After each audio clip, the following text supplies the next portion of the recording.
Good morning, everyone. I wish that you are safe and healthy. I wanna read for you during these difficult days. I wanna read for you some passages from the book His Life is Mine. For Ashman Reed Sophroni.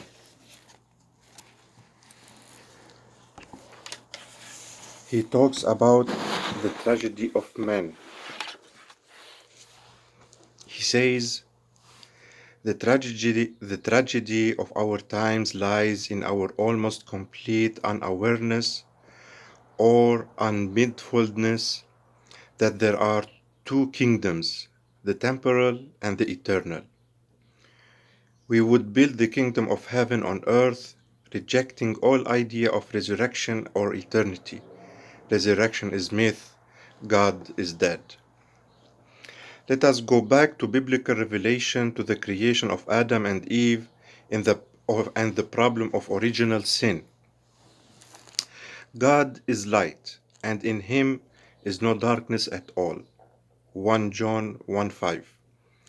The commandment given to the first called in paradise indicates this, and at the same time conveys that, although Adam possessed absolute freedom of choice to choose to eat of the tree of the knowledge of good and evil would entail a break with God as the sole source of life.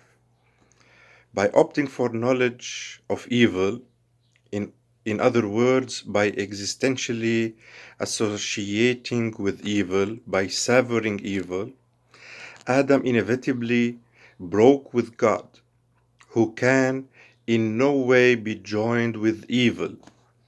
In breaking with God, Adam dies. In the day that thou eatest thereof, thus parting company with me, rejecting my life, my love, my word, my will, thou shalt surely die. Genesis 2:17. Exactly how Adam tasted the fruit of the tree of the knowledge of good and evil is not important. His sin was to doubt God, to seek to determine his own life independently of God, even apart from him, after the pattern of Lucifer. Lucifer means the devil. Herein lies the essence of Adam's sins. It was a movement towards self-divinization. Adam could naturally wish for deification. He had been created after the likeness of God, but he sinned in seeking this divinization not through unity with God, but through rupture. The serpent beguiled Eve, the helpmeet God had made for Adam, by suggesting that God was introducing a prohibition which would restrict their freedom to seek divine plenitude of knowledge, that God was unwilling for them to be as gods knowing good and evil. Genesis 3:5.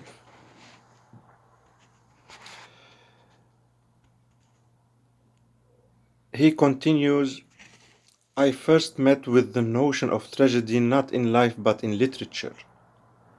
The seeds of tragedy, it seemed to me in my youth, are sown when a man finds himself wholly captivated by some ideal.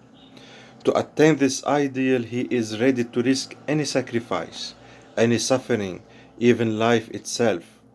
But if he happens to achieve the object of his striving, it proves to be an impudent chimera. The reality does not correspond to what he had in mind.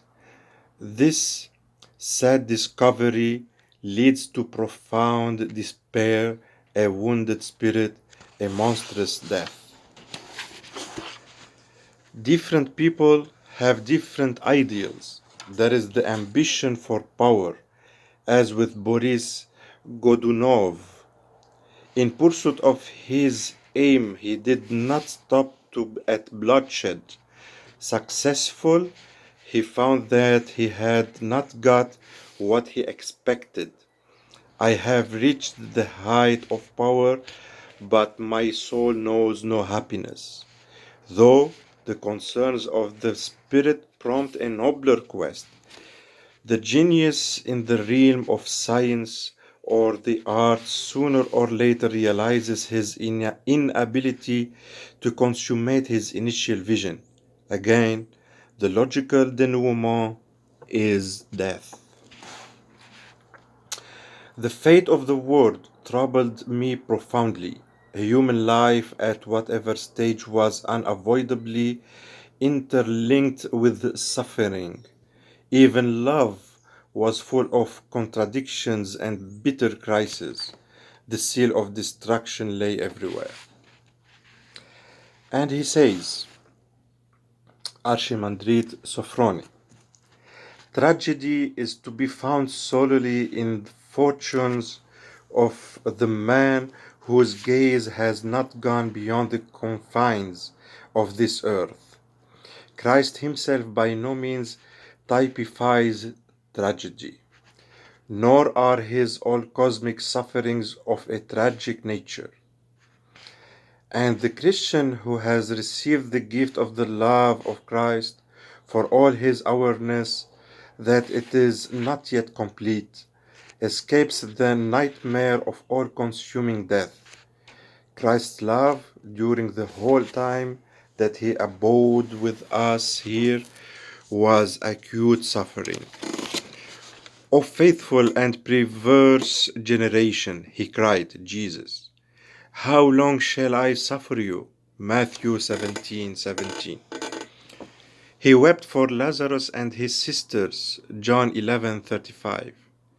He grieved over the hard-heartedness of the Jews who slew the prophets, Matthew 23:37. In Gethsemane, his soul was exceeding sorrowful, even unto death, and his sweat was as it were great drops of blood falling down to the ground. He lived the tragedy of all mankind, but in himself there was no tragedy.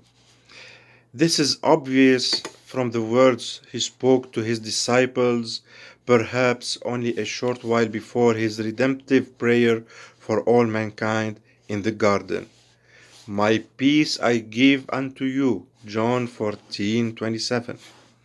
And a little further on, I am not alone because the Father is with me.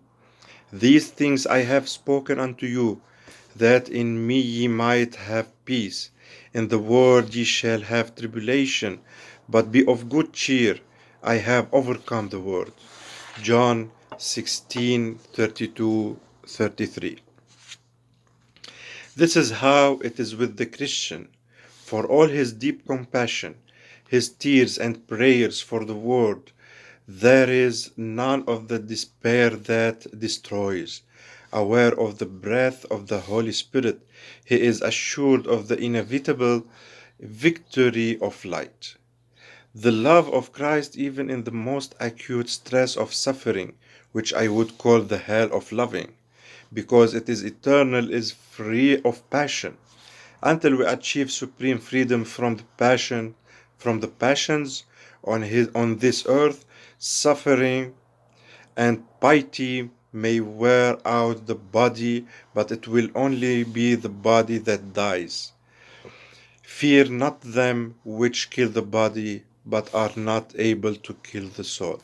Matthew 10:28.